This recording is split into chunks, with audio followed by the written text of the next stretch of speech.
definitely have some very exciting panel discussions lined up for you. With no further ado, our first panel of the day will be completely women-led forum on the topic of digital financial literacy and creating female digital entrepreneurs.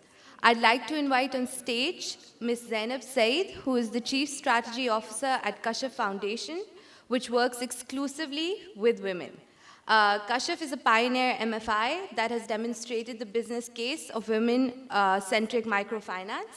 Zainab has been with Kashaf since 2008 and has been involved in multiple facets of the pro-poor and women-centric work at Kashaf. Please welcome her on stage.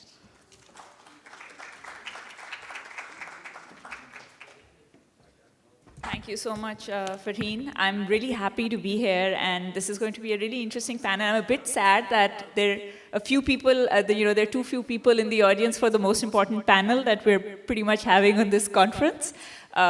So without further delays, I'd like to start by calling the panelists on stage. First up, I'd like to call Ms. Asma Hamid on stage, who is the founder and head of litigation at Asma Hamid Associates.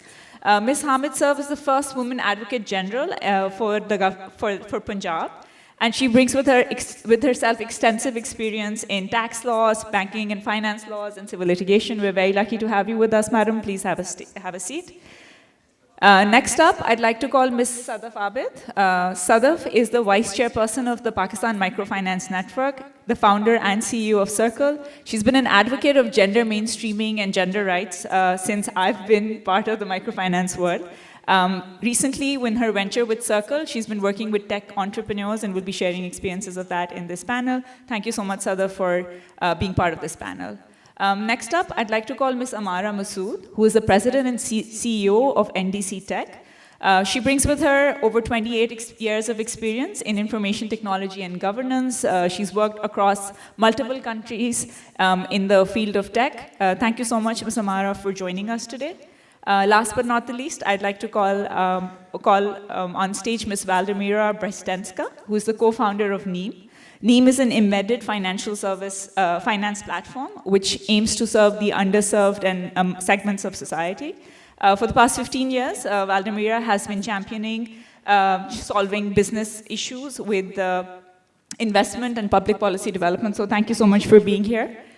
I'm just going to quickly set the stage and then take my place on the seat over there. And I'd just like you guys to put up the presentation. So when we talk about the women, and we talk about the digital divide and digital financial literacy, what we see across the world is that in the last decade, there's been barely any difference or barely any change in the way, in statistics around women's digital empowerment or the digital divide. We see that men are 21% more likely than women to be online, and this number actually gets worse for developing countries, which is about 50%. So the gender divide is also, unfortunately, in terms of digital, highest for South Asia. And when we talk about the gender divide, and I will just use this, yes. There are three specific aspects, three specific facets to it that we should try and sort of understand. And once we understand these, I think the conversation that we're going to be having is going to make a lot more sense. So when we initially looked at the gender divide, people operationalized it as just an access problem or an economic problem, where there was an economic digital divide between the genders. Because men tend to have higher incomes, there are more poor women in the world, so people assume that it was just an access thing, and that the biggest divide is that women cannot afford to own phones.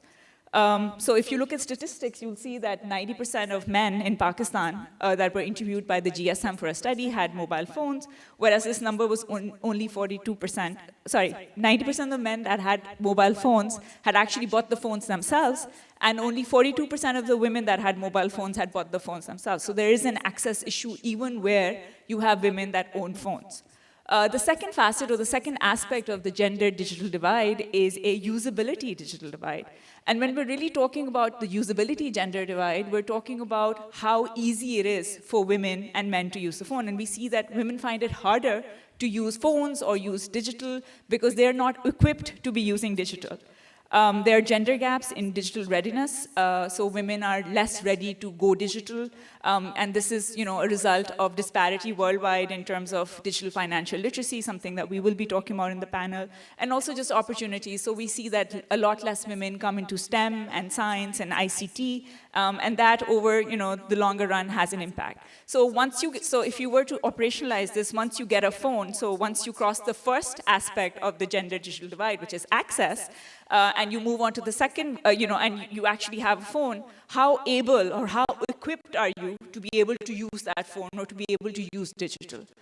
This is then followed facet or third level of the gender digital divide, which is an empowerment divide, which how many use cases exist for women and how empowered are women to actually be using the digital that they have access to. And this is the third level of the digital divide. And just looking at some research, when we look at men and women that use the internet, we see that men have 4.2 use cases for using the internet, whereas women who now have crossed the economic divide, have crossed the usability divide, but at the empowerment divide, the number is lesser. It's 3.4. So, just going on to the next slide, it's just an operationalization of the same thing. So you start with mobile ownership in Pakistan, and you see that 50% of women own phones compared to 81% of men. This is statistics from the GSM. When you look at the awareness of mobile phones, and I'm sorry, I hope you guys can all see this, you see that the awareness is pretty similar. So for men, it's 79%. For women, it's 70%. But you jump onto the next sort of vertical, and you look at the mobile phone adoption or mobile internet adoption, you see a stark difference. So it's 19% for women compared to 37% for men. And then when you jump to the next level, which is the regular mobile use, you see that it's only 16% for women and 36% for men. And this internet use, by the way, is people who are using the internet once in a week. If you look at daily use, it actually comes down to 13%. So the point that I'm trying to make, or the point that we're all sort of trying to reaffirm over here, is that there is a very stringent and very strong gender divide when it comes to digital. How can we then take digital to women? Because for us at this forum and generally, digital and data is the way to now reach underserved markets. And that is really the question that I hope we will able to be taking some lessons for and some key takeaways from this panel discussion. So I'm just going to now move to that side and then ask the questions. So I just shared some data on the gender digital divide, but the first question that I had for our panelists here was that, data just seems a bit distant. So if you could all take a minute to share a personal experience or a personal anecdote from your work life or from generally, your personal life, which for you highlights or identifies this gender digital divide that we were just looking at in numbers. And maybe we can just go through the panel the way that you're seated. So maybe, Sadaf, we can start with you, and then with you, Asma.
Great. So I think what you're really saying is that women who weren't earning enough or were not earning at all, can now have the potential to earn up to 20,000, and that's really been one of the, the flip sides of sort of traversing the gender digital divide.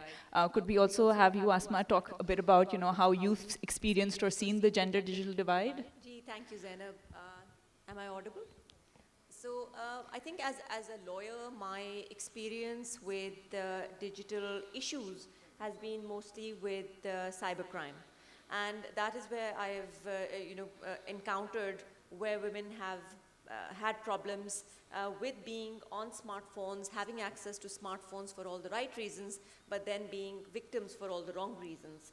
And the cases that I have dealt with have been mostly partners, spouses, friends, blackmailing, where women have been the victims of sextortion, blackmail, all the crimes that fall under the PICA 2016, and how I think what's come most to light is the attitude of law enforcement agencies when these complaints do actually come in. So of course the law has provided all the mechanisms for where you can complain and where you can air your grievances, file complaints, etc. But then the attitude of law enforcement agencies and the way that the mechanisms deal with those is not quite so amenable, forgiving, accommodating as such. And that's where these women have run into problems. In fact, so to quote a case, there was one in which all these videos and etc. had been extracted out of her phone and used against her. And when the instrument was taken over by the FIA, they kind of extracted far more material to use against her in the prosecution than they had been originally. So there's a lot of gender sensitivity that we need to put into our law enforcement agencies to actually help women cope as victims without making them, without further victimizing them. And I think that's something that I could speak on more, but I'll let the next person. We'll come to that in your question. So essentially what you're saying is that the lack of basic safety, and that's how you've experienced and seen other people experiencing the gender divide, that, they don't know that they're basic, basic SOPs that you have to really follow if you're using your phone in a certain way. So you were equipped with the phone, but how do you protect your data? And that is a big gap in terms of the digital divide. Thank you so much. Ms. Amara, we'd continue. Yes, I think I will talk a little bit from the aspect of women in technology and my experiences of what I have seen, because we hire a lot of people. And recently, if I talk about the last 5 years, I have definitely seen a lot of change to what it was maybe 20 years ago in Pakistan. And generally, I think towards all of the other Western countries as well. Women in technology have been a few, and even today, if you look at the statistics, some say only 20 or 25% of the women are in the technology sector, working in jobs of technology. And out of those, maybe 40 or 45% of the women actually leave in the first 3 years of their job, which is a huge number.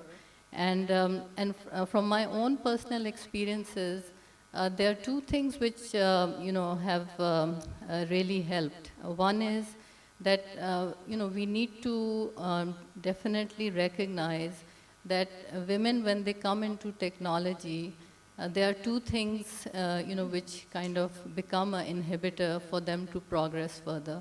One is that technology jobs are very, very time taking, and anybody who comes into a job which is related to technology needs to know that it is a big commitment for them.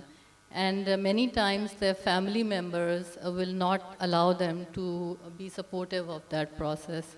I think what also happened during the COVID days was that many of the women who actually had come in to work in the technology And when they were supposed to start working from home, there was a big balance that they could not actually maintain because they could not produce. And we were seeing that, I mean, personally as well, from our own company's perspective, that women who started working from home were not able to produce because there were so many other family commitments from children and from their parents, etc.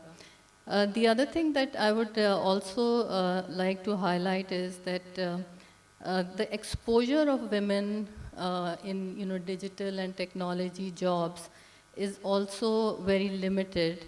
And I think if companies provide more flexibility in the kind of jobs that are provided for them, then, I mean, I have seen many, many examples of some women who are now leaders in my company, who basically, when they were exposed to international markets, when they were exposed to different areas of what they could achieve in technology, they have really, really been able to do a lot. And I think, I mean, it is not, something which can be done at scale today in Pakistan, because we have to fix a little bit on the education side as well. We have to have more numbers which come from there, so that more, and then there has to be a lot of mentorship for women in technology to be able to progress on their careers, and for that number to be lower. Great, thank you so much. And I think this speaks volumes about the kind of things that are being produced, right? So if you're not going to have women on the table in the design side, in the AI side, in the data side, the use case for what is being created is really going to go down for women. So, when we talk about getting women on the decision tables, so they have input into decisions about UIs, about, what the app is going to do and how technology is going to empower them. If you're not going to have enough women on the back end, they're not going to be able to create those use cases for women on the front end. So thank you so much for highlighting that. I think this is very important. We'll shift to you now, Vladimira. Thank you.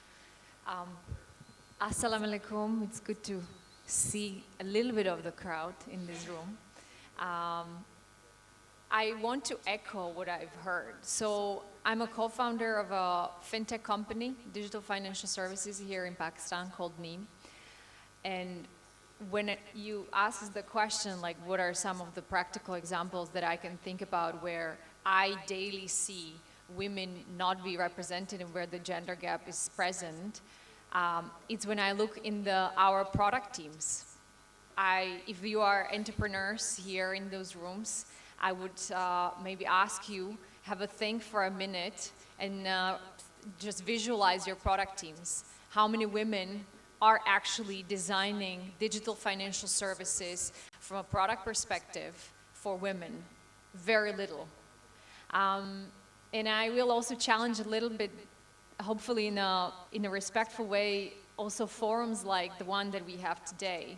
When I looked on the speakers of the 2 days conference on breaking barriers to digital financial inclusion, and I looked on the decision makers sitting on the panels, there were very little of women.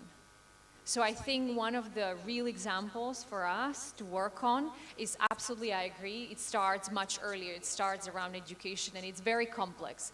But I think the one thing that I experience daily already is that when I look in our product teams, I look on forums like those, there is very little of women actually building products for women. The other example that I want to share is that when we think, even at Neem, about digital financial inclusion for women, very often we think about women who are unbanked, and that leads us to think about rural areas. But I do work with fellow women entrepreneurs who would not call themselves unbanked. They would probably define themselves as underbanked. And when I was speaking to Halima Iqbal from Oran, she actually mentioned it on one of the podcasts as well. She's a founder of Oran. She's an investment banker by her profession.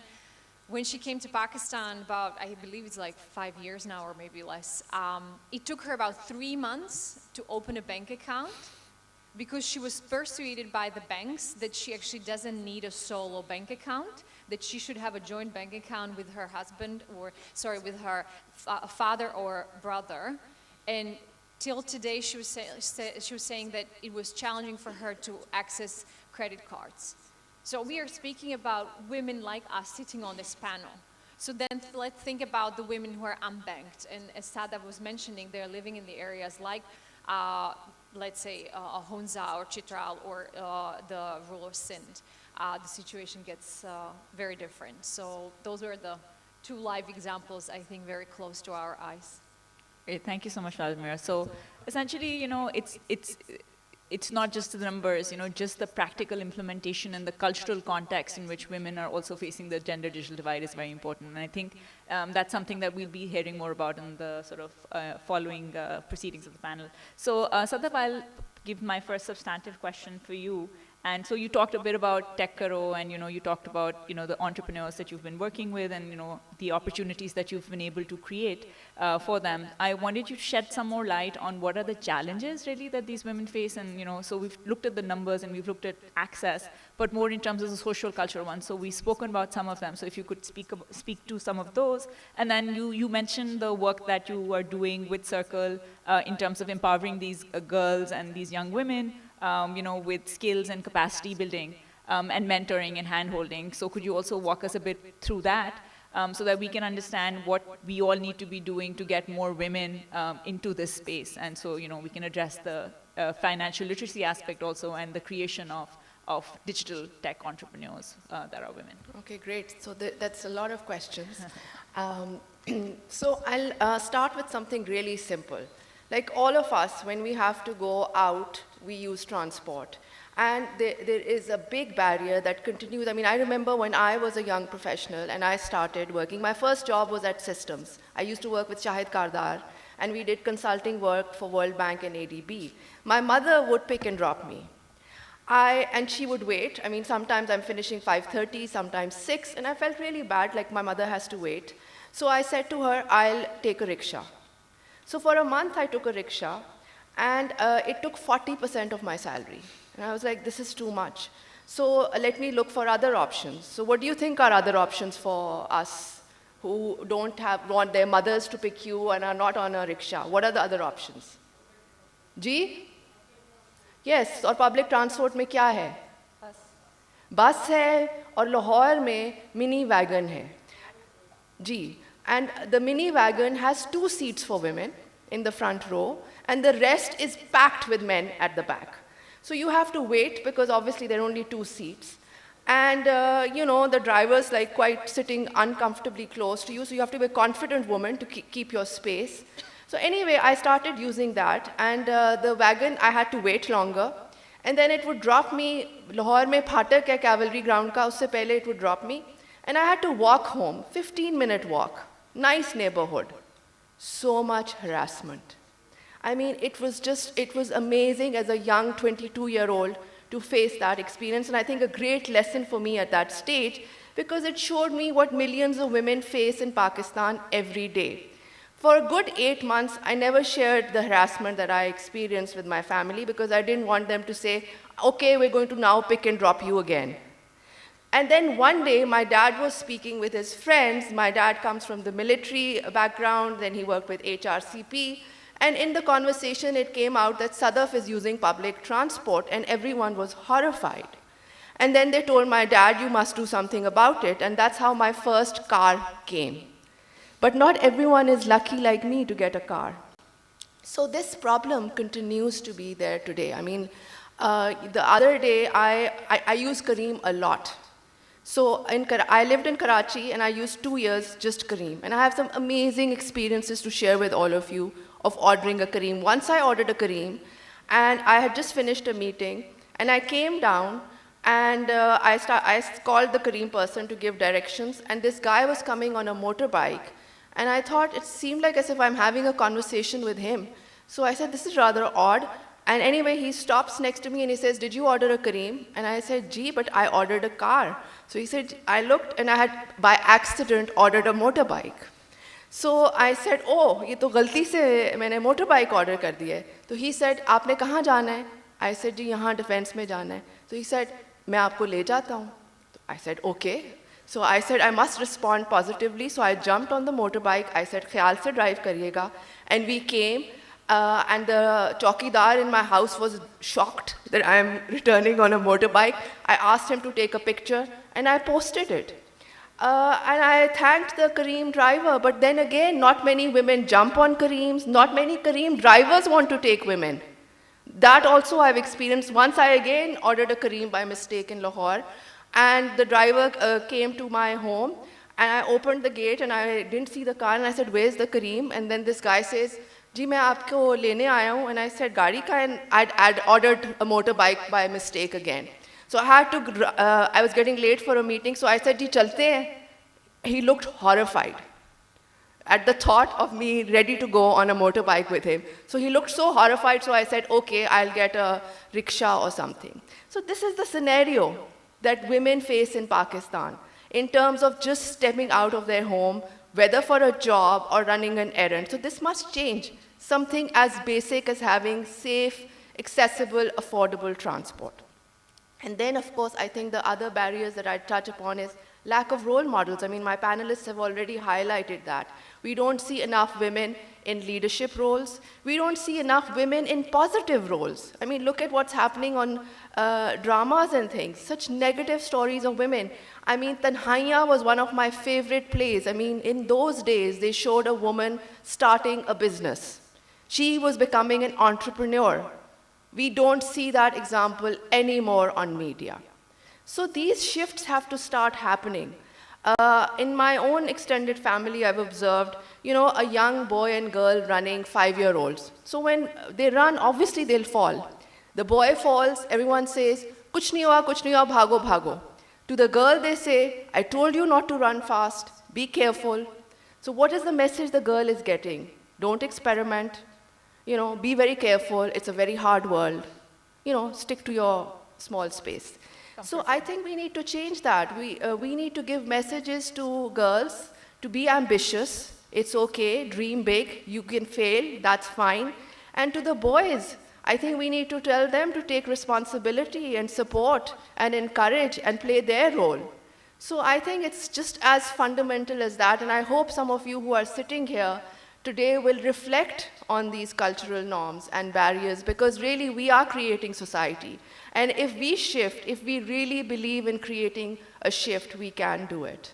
Great, so some lessons on mindset change and some for Careem on their UI. They really need to change it, right? We need to stop ordering bikes by mistake. I'm gonna skip directly to Ms. Amara because I know she has a meeting and she needs to leave. So Ms. Amara, just sort of talking more about what you said in your opening statement about opportunities and women's representation in tech. So, you talked a bit about what private sector entities can do, in terms of flexibility and what you, as a woman leader in your own organization, have been able to do, to retain women and to help them sort of succeed. What do you think can be done at the public policy level to have more women be part of the tech sector in terms of jobs? And if there's something else that you'd like to share on the private sector side, also more in depth in terms of what can be done to not just recruit them, but also retain them and then grow them into these leadership positions. Yeah. So I think, if we talk about the public sector, what I remember from the earlier days when I went to university in Pakistan, there was a system of reserved seats, basically there were reserved seats for people, men or women, coming from remote areas. And there was a system of reserved seats for women. And now when I reflect back, actually that was a pretty good system. And it encouraged women to come into the, at that time in education. But also there was the same system which continued to be in the public sector as well. So many organizations where women wanted to join. So I think we should apply probably something similar, here as well in the tech sector, whether it is from education point of view, where we want to encourage more women to come in. As I said, the percentage of women right now is very low. So maybe what we need to create is some kind of a quota system where we have reserved seats for women to come into ICT and a STEM type of education. because usually women will, whoever are coming into doing this, they don't know enough about what it means to be in the tech sector. Many of the parents think that if women are in the technology sector, that means they will be geeks and nobody will marry them. So that kind of also thing has to change, that impression has to change, and there has to be some system from the public policy level.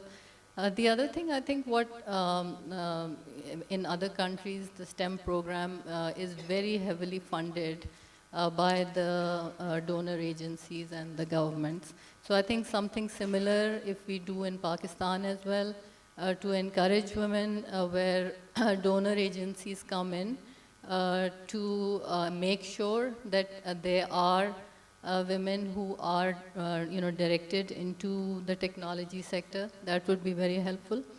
And I would say for the private sector, what would be most important is that they need to be sensitive to the fact that providing flexibility to women is very important. And I'll just, quote you a case which happened personally with somebody I used to work with. This person was very much committed to their career. In fact, they were the bread earner in the family. So the husband was working, but not in a very high-paying job. And the woman, she was basically, the main bread earner in the family. Had, 2 kids. And then, when I was, she was a colleague of mine, she came to me one day and she said that, I'm having my 3rd kid.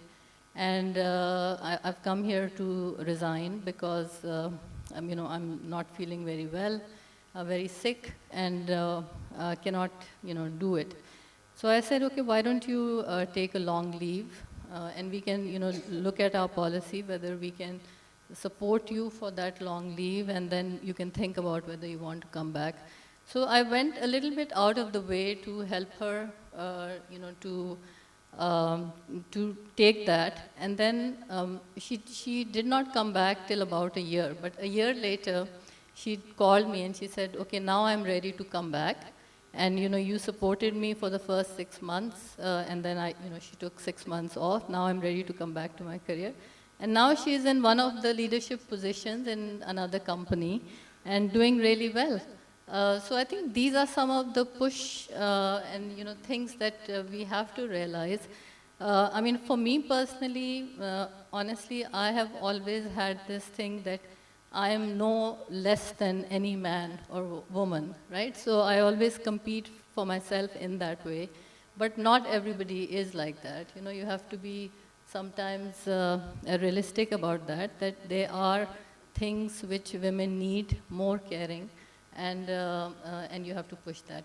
Okay, thank you so much. So I think one of the key lessons from that is also how can we, really operationalize and sort of put this as part of the system so that if you're willing at a personal level, you're making leeway or you're giving flexibility to women colleagues or women employees, how can we make this part of HR systems? And I think inclusion of women in HR, again, is a big factor, where you can actually institutionalize these flexibilities for when they're needed. So thank you so much, for sharing that example. We're going to hop back now to you, Asma. Asma, so again, we're going to, what you were sort of mentioning earlier in your starting comments is something that a lot of us are really sort of interested in and also afraid of, even as, more modern or more savvy consumers and users of technology. Could you shed some light on how can online spaces and digital spaces be made more safer? You talked about regulation that most of us don't really know about. So if you could share a bit more about what kind of regulation and legislations exist to protect women in the digital space, and what more needs to be done. Because as Sadaf also mentioned, and as Valdemir also sort of implied, access to digital spaces is heavily they're heavy gatekeepers. Men and family members are gatekeepers, primarily because they also feel that, these spaces are not safe. So if you could talk a bit on the legislation, what more can be done, and, how can we make women more safe in these spaces. Right. Thank you, Zainab. Just to take off where Sadaf left off, it's interesting that she mentions the bus anecdote. And so the first part of my contribution is going to be anecdotal, just to juxtapose it with the policy shift and the legislative shift that I'll be recommending later. The bus incident kind of was interesting to me because I just want to contrast it to show you how the online world is just a reflection, an exact mirror on what goes on offline.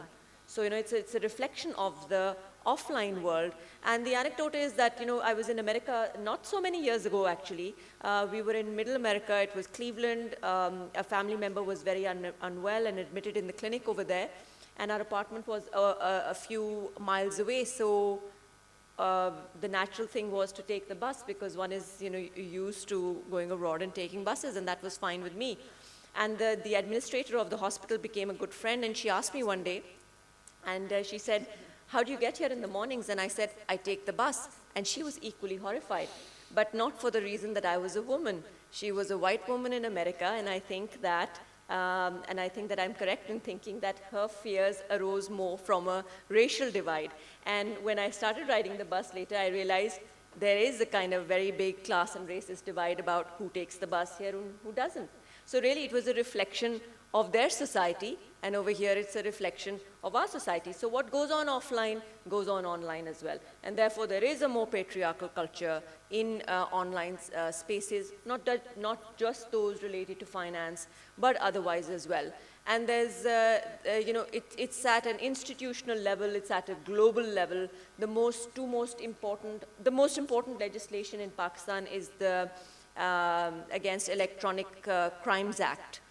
So it's the Pakistan Electronic Crimes Act of 2016, which is the legislation, the important sections of which are 20, 21, and 22, which deal with the offense against the modesty of a person, offense against the dignity of a person, and cyber stalking. There is a great move from the Digital Rights Foundation to get rid of Section 20 because it is used for harassment, and it is used to prosecute people. FIA are very trigger happy with Section 20, and there are many FIRs out there which are used, and I won't go deeper into that because there's a whole lot of literature on that. But at a global level, what I want to recommend is that if one looks at global conventions, at global treaties, there is the Istanbul Convention, which is the convention on domestic violence against women and other forms of violence against women. There is a specific convention called, for short, it's called the Budapest Convention, but it's the Convention Against Cybercrime. It's known as the Budapest Convention, which has taken effect in Europe. And parties that are signatories to that convention have pledged to reduce cybercrime, and especially against women, with specific measures and specific legislative steps. And that includes a whole host of measures that are taken to victimize, especially women, I would say, in our context, but of course, minorities. It's on, racial, xenophobic, religious, ethnic, so many other divides, but especially against women using deep fake videos, posting non-consensual pictures, doxing, which means putting your personal data out there. And in the absence of general data protection regulations, GDPR, that are so prevalent in Europe, with the absence of that in Pakistan, we are much, much more exposed and vulnerable. So like I said in my earlier contribution as well, that women have phones over here, but they don't know how to protect their data, or they don't know what it means when their data is hacked, what rights they have to move against that, what resources they have to take on institutions like banks or places of employment, what's right, what's wrong, where to draw the line. You've got an excellent anti-harassment law, but how effectively it's used, how accommodating or how receptive are your employers when you do actually complain, that remains to be seen. So similarly, related to the fintech space, I think that it's not indivisible from all the dangers that are associated with just being online. and you have to address the issues in tandem in order to attract more women into this space and make them feel comfortable using the digital space with bringing in the correct legislation and implementing it in the correct manner, which is women friendly. So the Digital Rights Foundation has come up with a very good helpline, for example, and those kind of measures are effective in giving women the correct platform in order to make them more comfortable in complaining and making sure that their complaints are addressed, etc. I could go on, but I want to give Admira a chance as well. Great. So I think what you're really saying is that legislation exists, but it's not perfect. And as society evolves and as our mindsets around women and their inclusion online and in digital spaces evolves, this legislation will have better use cases because people would be able to kind of understand it and then use what protections and safeguards the legislation. That's right. I'll just add here, Zainab, while I'm on the topic, that just like there is the Budapest Convention and Europe as a whole has taken such a lot of effort to put in these legislative shifts. Similarly, I think that the region should have a similar kind of a move towards legislation that is important in our context. That might be important in their context, but what's, sometimes there are things that are offensive in a contextual, regional contextual background, which, might not be offensive elsewhere. So there are lots of funny parodies out there which show what the South Asian mother, for example, is like, or what the South Asian wife is like. And so similarly, we need to come up with protections. With protections. For specific contexts, yes. I think that's very important. So you can't blindly just have a law, it needs to be contextualized, and the conventions need to be contextualized.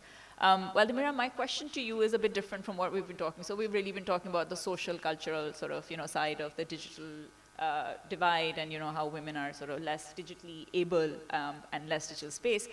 So the question really to you is that your company is now doing embedded financial services. So could you speak to the gendered aspect of that? How do you think embedded services are, in terms of a gender track record compared to other models? And could you also share some examples of how more gender-centric embedded financial services are more gender-centric, because there's some literature around on that. So if you could share to that.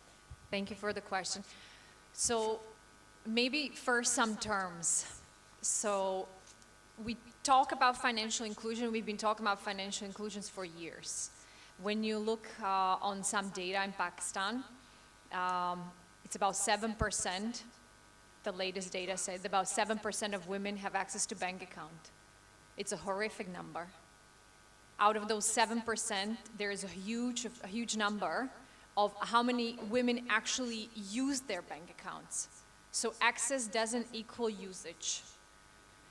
Now, what I would like to talk about is a little bit different from financial inclusion. It's financial wellness. And I'll come to the embedded finance. But before, let's talk about financial wellness and financial health. Because we've been talking about financial inclusion for a long time, and it really meant mostly giving people access to bank accounts. But if you look on the impact it creates for one's life, in this case of women's life, is marginal. So the financial wellness, from the terminology that we are trying to use, and we are not the only one, you see also big players like M-Pesa, that a lot of people here will know, which is really the poster child of financial inclusion in Africa.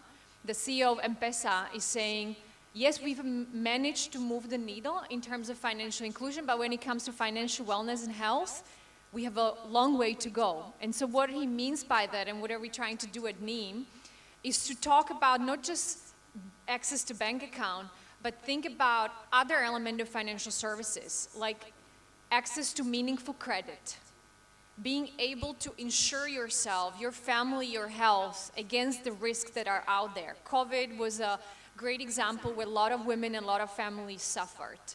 The ability to have access and make basic savings. Think about investments. That's what we call financial wellness. So I think it's time for this room and for Pakistan, and we are seeing it in the wider financial services space, especially digital, is that we are shifting from inclusion towards wellness, embracing the more holistic health that we want to create in one's life. So now to your question, because it's linked. So how does embedded finance come to that? What is embedded finance? So if I use an example of women, right? So let's say here in Pakistan, so we are trying to design an environment where we are asking women by traditional financial services players to come to a bank branch at the best and open a bank account.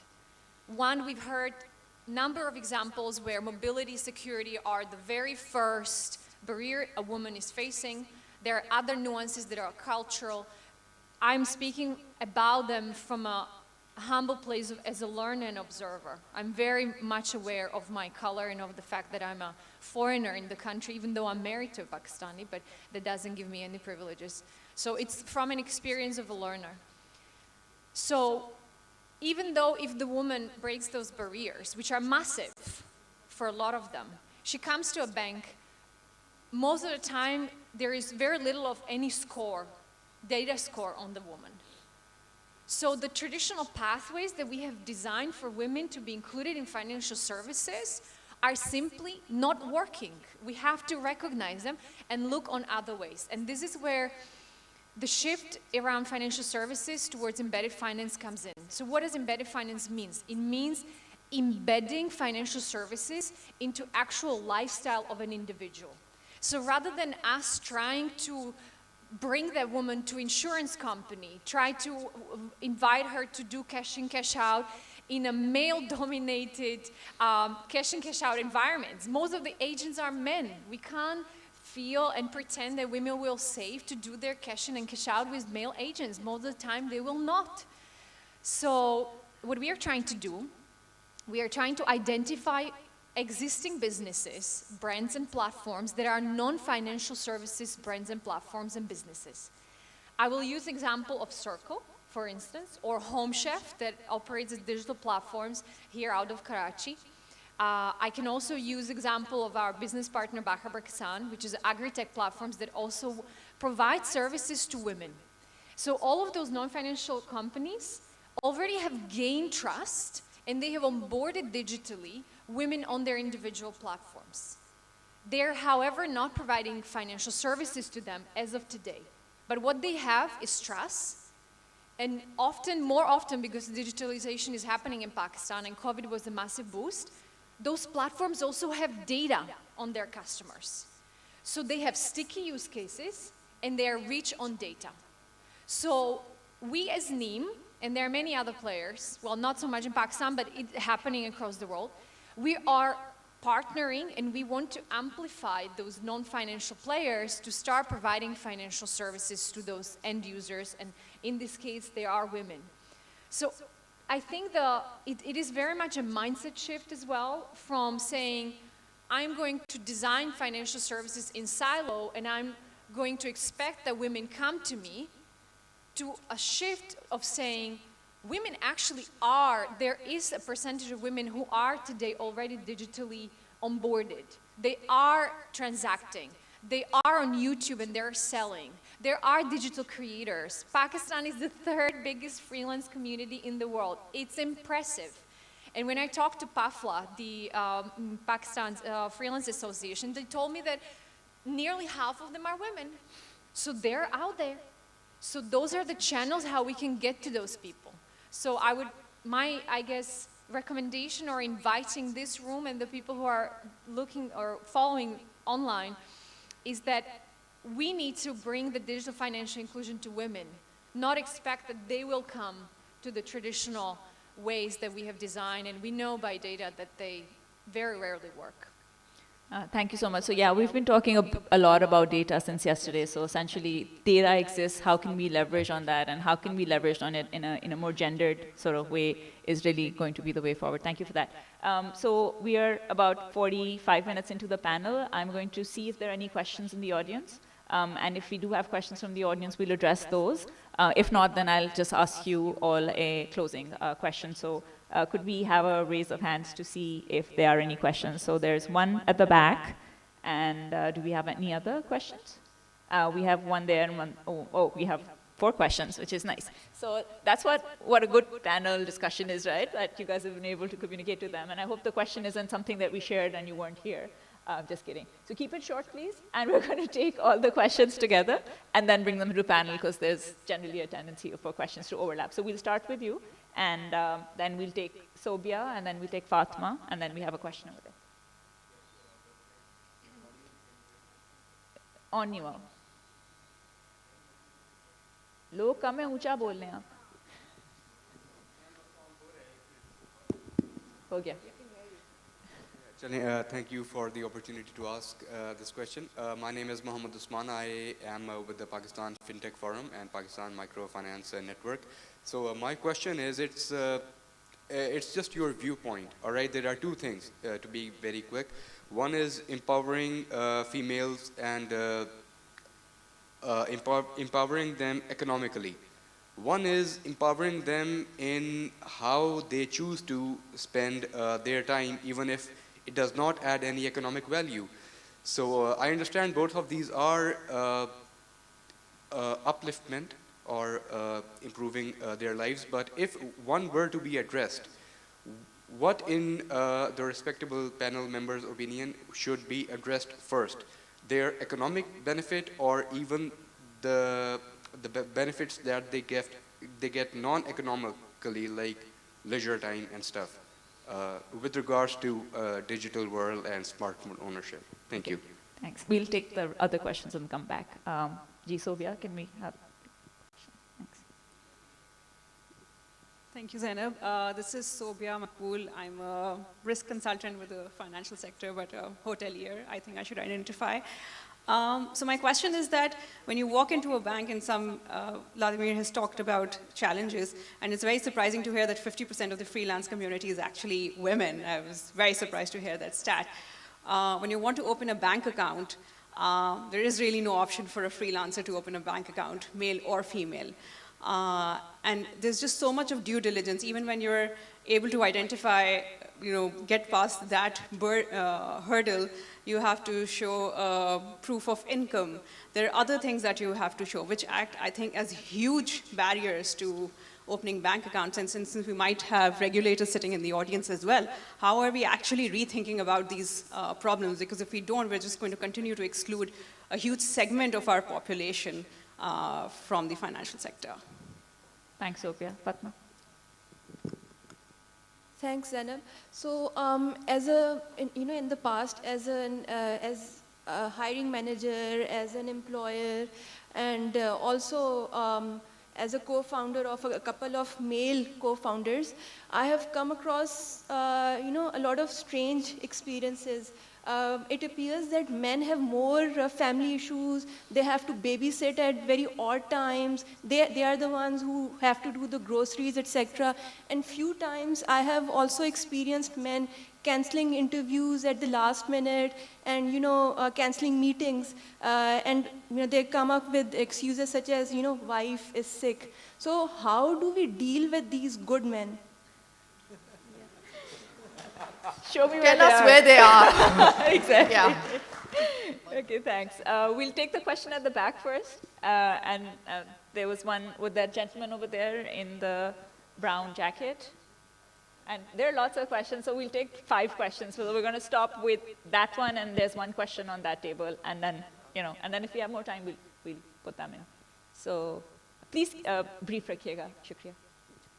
Thank you for raising very good insights. I think the issues the women face in developing world like Pakistan and the region is that we need to have a different kind of HR policies for the women to be hired and employed, because they have to manage the family as well. My wife is doctor, and I'm very well aware of the issues.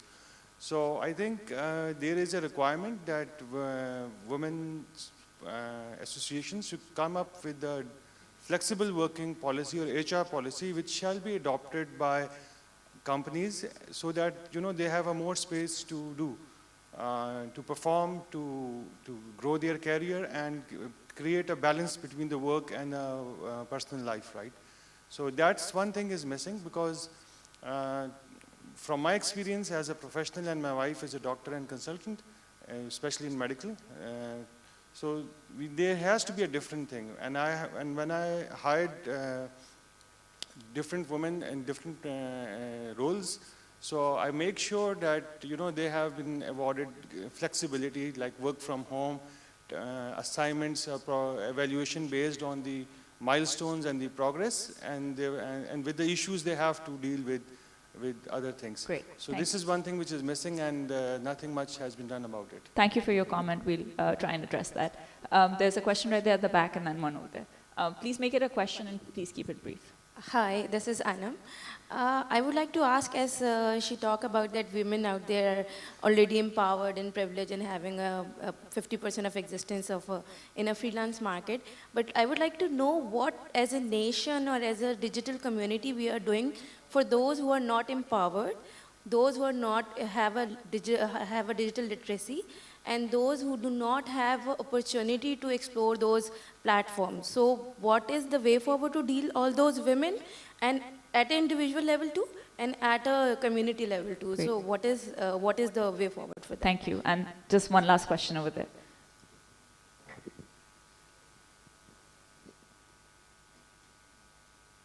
जल्दी से आप पैसे पूछ लें, आवाज आ जाएगी.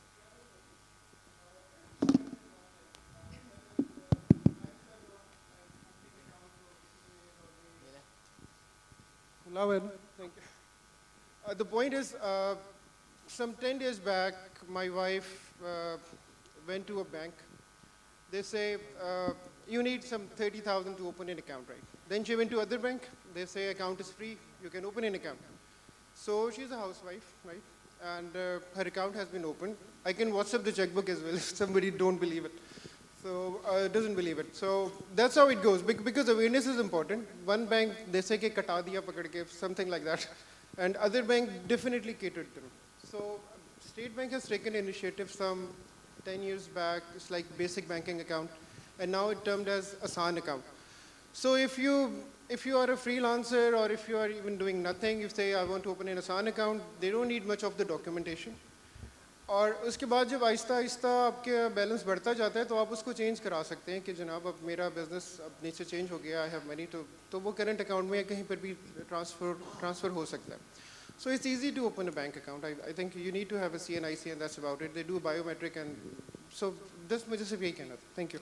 Okay. So I'm just going to sum up the question. So I think the first question is really what your take is on leisure use of digital versus just economic use of digital. So, should women be using it for leisure purposes also? So I think Usman just wanted comments from the panel on that, and whoever wants to take a dig at that. I think Valdemira does, maybe. Yeah. So I'm a big believer that when you economically empower an individual, you're giving them dignity and also a choice, option of choice, what to do further with their life. So when we bring women to the digital system and economically empower them also for the financial inclusion, we are not only catering for the one woman. We know there are even proverbs about that. You empower a woman financially, but I think in general, you empower a family, you empower a community, you empower a nation.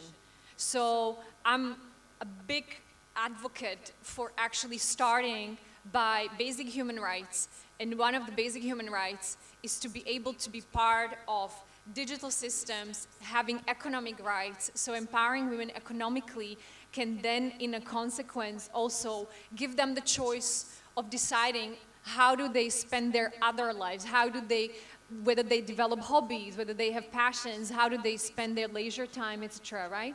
So I would certainly put the focus on let's try to solve for the economic empowerment as a massive priority.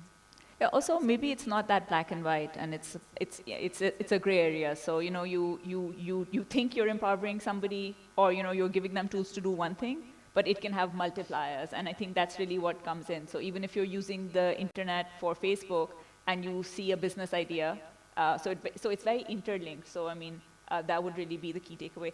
Going on to the second question on account opening and the last question in terms of a comment on account opening, I think the question really is, how can we make account opening in digital space also, easier for women? So, what can we sort of do about banking the unbanked women. I think that's really what Sobia's question was about. So I don't know if anyone has any comments on that. Well, I'll just say, you know, fundamentally, it requires you first to see the women's market as a business opportunity. If you're going to see it as charity, it's never going to happen. It's a business opportunity. There are banks around the world who are making money through women. And actually, women's market is the biggest untapped market globally. So it's a huge opportunity. So it requires first a mindset shift. Start treating them as customers, design products for them, get in your product teams women who are designing products, pilot, experiment, learn, spend time with them, understand their pain points. Secondly, yes, Asan account is there. However, the reality is that banks are still asking for paperwork. This is the feedback we get from women. So we know these policies look good, but when they're implemented, they don't work. Asan account isn't very Asan, I've heard. So we're going to hop on to the, so how do we deal with good men? We welcome them. I think we're just going to skim over that question because, you know, we really want more advocates for, you know, taking on the burden of unpaid care at the house. So if somebody is doing it, I think the way that we would treat men, we should treat women, and, you know, so it should not be gender-centric in the sense that, you know, we allow for unpaid care burden just for women and not for men. I'd like to rush to the question from the back over there. So, like, you know, she very rightly pointed out, and it sort of came out through this discussion. Also, there's a spectrum of women. So not all women are at the same level, both economically or in terms of the digital. So while embedded financial services, as you pointed out very rightly, are a key sort of way forward, you know, for women that are already on the platforms and that they're already there, what can we do for women that are not on platforms? And I'd like to pose this question to you, Sadaf, because that's a lot of the work that you're doing, but Asma and Vladimira, you're more than welcome to sort of put in your bits also. But Asma wants to take it first. I just want to comment from a legislative point of view that all the questions are relevant, but the ones that are related more to anecdotal experiences, what I'd just like to say here is that legislation, laws, rules, regulations, policies are made to cater to the, you know, lowest common denominator. So there are always people who will slip through the cracks, who will be aggrieved of some lapse or the other. And that's only to be understood and dealt with on a personal level. So laws essentially are meant to cater to everyone. And what the second last question said about, you know, those whole spectrum of women who are not digitally literate. To which I would answer that, back to what my colleagues, I'll just echo that digital literacy ought to be a basic fundamental human right, and it ought to be provided to all so that they can become part of the system, because that is the future. I think one very important question was the first one, and I think that is how countries should think and how, you know, policy shifts should take place. That it depends who is asking the question, that do you want to economically improve women or do you want to regulate how they're spending their time? And those are kind of macro level policy decisions that are taken, which depends entirely on the person framing the question or on the institution framing the question and then answering it accordingly.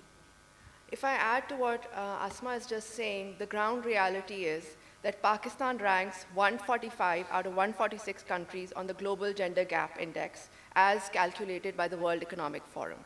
Interestingly enough, for the last 8 years, we're consistently at the bottom. And the economic empowerment number is the worst. So here lies the opportunity.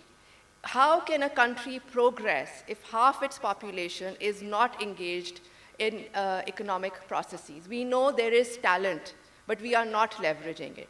And it requires a fundamental shift. You have to start seeing women as an opportunity, as someone you want to bring in your teams, in your leadership, on your boards, because it's going to lead to diversity, it's going to lead to innovation.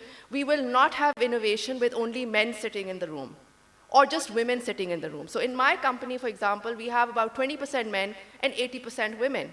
So it can be done, and I think it's just a business imperative. Pakistan also has under 25% women in the formal economy. Bangladesh, our neighbor, has 40%. Vietnam, further away, has 70%. So this, as Asma has just said, as a nation, we have to make it a business imperative. As a company, we have to make a business imperative. This is where we can boost the economy.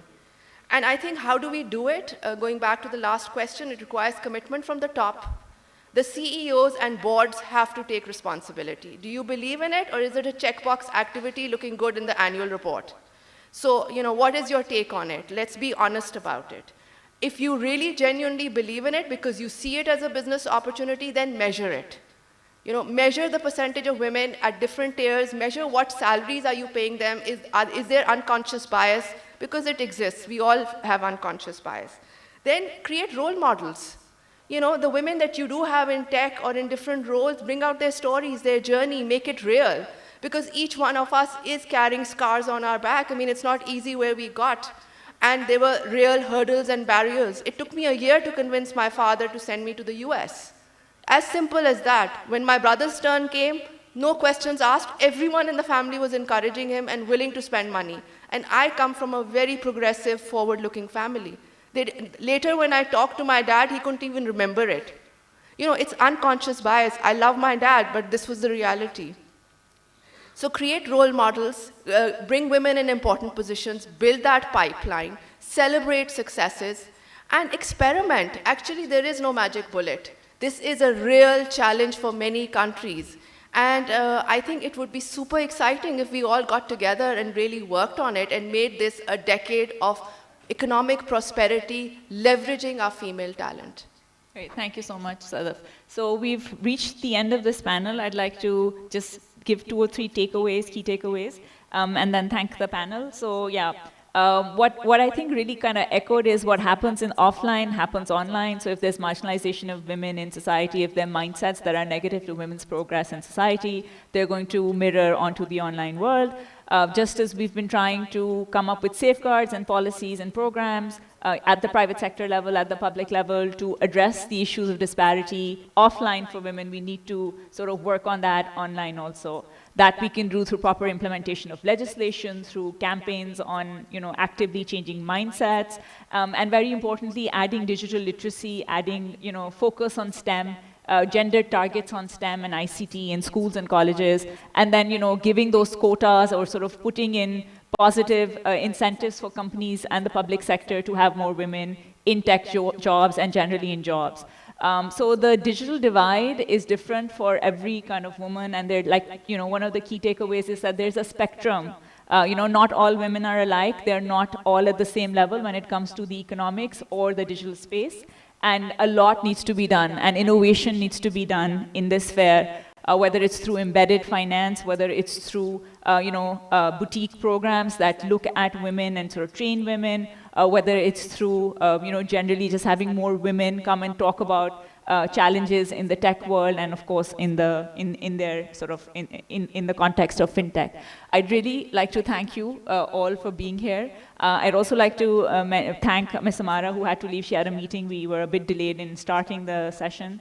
And also Mariam of Pervez from UBank was supposed to be part of our panel, but unfortunately there was some issues at the bank. A couple of people fell sick, so she couldn't come. UBank is also a strategic partner for the FinTech Forum.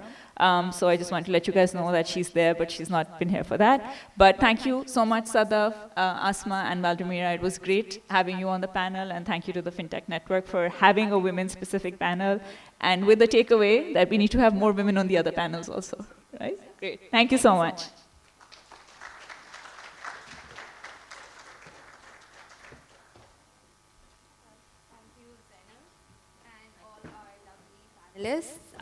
We are going to now be breaking for tea.